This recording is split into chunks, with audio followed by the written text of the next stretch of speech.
Ito, iba-ibang tanong ha. Anong English sa patola?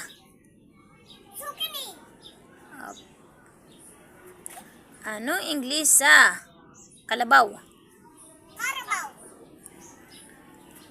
Anong English sa puno? O sabay, sabay kayong tumalon. Anong English sa bahay? Kubo daw. Murel, ikaw. Anong English sa anong pambansang bahay? Kubo. Sabay. Huwag mo naman laksan anak ang talon mo. Anong English sa salamin? Salamin. Anong English salamin? Window. Hindi. Pass? No. Mirror yun, mirror. Anong English sa buhok? Hair. Ate Muril. Patay na kami. Anong English sa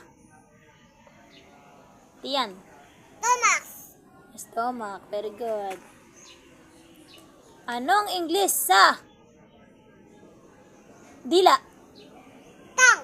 Oh, very good. Anong English sa isa na lang ha. Anong English sa ilong? Nose. Ate Muril. Anong English